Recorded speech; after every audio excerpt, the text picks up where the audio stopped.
novamente o Ceará sai à frente no placar, mas cede a virada lá no Alfredo Jaconi. Turma, vamos falar de Vozão em 2 tempos? Vamos dar uma breve analisada sobre as primeiras 3 rodadas do Ceará.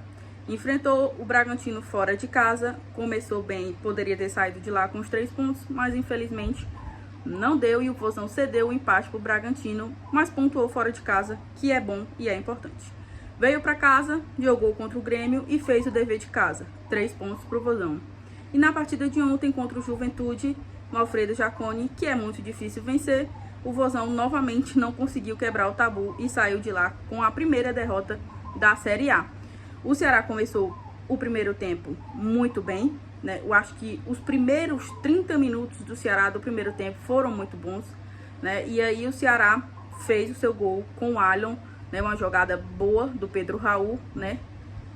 A assistência do Matheus Araújo e gol do Allion, 2 que não estavam entrando com frequência nesse jogo, entraram como titular por conta de lesões dos outros e entregaram o que talvez era proposto. Matheus Araújo com sua assistência e o Allion com seu gol. Apesar de não ser o suficiente para trazer ponto para o Vozão, Allion fez novamente uma partida boa, né? Fez uma partida boa dentro das características que ele tem, dentro do que ele pode entregar, e ele marcou o único gol do Vozão nessa rodada. O que muito incomoda todo torcedor é esse momento que o Ceará tem durante a partida de apagão.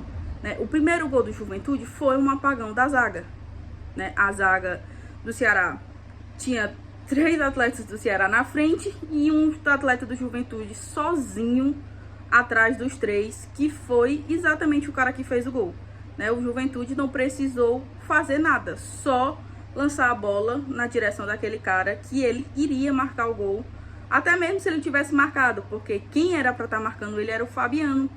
E o atleta era muito alto, então acredito que talvez ele atrapalhasse o atleta, mas ainda assim ele ia marcar, porque ficou muito aberto.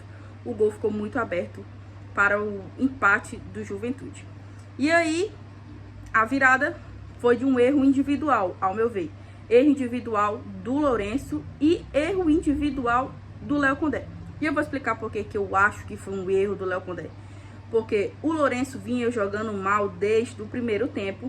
Notável, todo mundo estava notando que o Lourenço estava jogando mal. E mesmo assim o Léo Condé deixou ele. E aí, ao sofrer a virada, o Léo Condé começou a mexer suas peças que não surtiram efeito, né? Peças que, se fosse talvez uma outra partida, iriam surtir efeito, mas nessa partida não surtiram. Infelizmente, o Ceará voltou do Juventude, voltou do Sul com 0 pontos, né? O segundo tempo do Vozão que foi o mais preocupante. E é um erro recorrente. O Ceará não tem banco. O Ceará tem o elenco titular somente.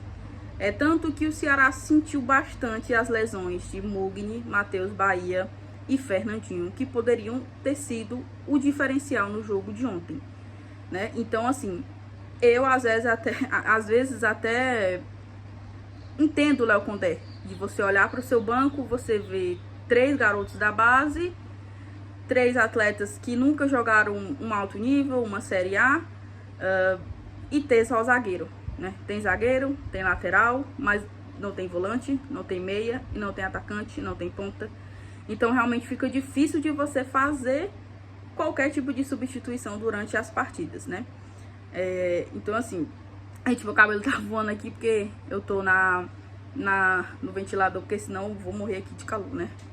Mas voltando à partida contra o Juventude, era importante que o Ceará tivesse voltado pelo menos com um empate, né? Quando o Ceará tomou o gol de empate, eu falei, ok, vamos segurar esse resultado porque é melhor do que nada, né? E eu achei muito que o Ceará ia conseguir se segurar porque estava se defendendo bem, mas aí, uma bobeira individual, né? O Ceará cedeu a virada. E não tem descanso, né? O ruim de jogar Série A, de jogar outras competições, é que você não tem descanso, você não tem aquela pausa para talvez entender onde errou, né? Ou o que tem que fazer para consertar. Não tem, porque terça-feira já tem o Vasco que jogou ontem contra o Sport e venceu por 2-0. E também jogou no meio de semana passada, né? Porque jogou pela Sul-Americana, então talvez venha enfrentar o Ceará na terça-feira bem desfalcado. E aí o Ceará tem que ter esse ponto de atenção. Jogo dentro de casa contra um time grande do Rio de Janeiro ou de qualquer outra parte, tem que matar o jogo assim que der. Assim que der.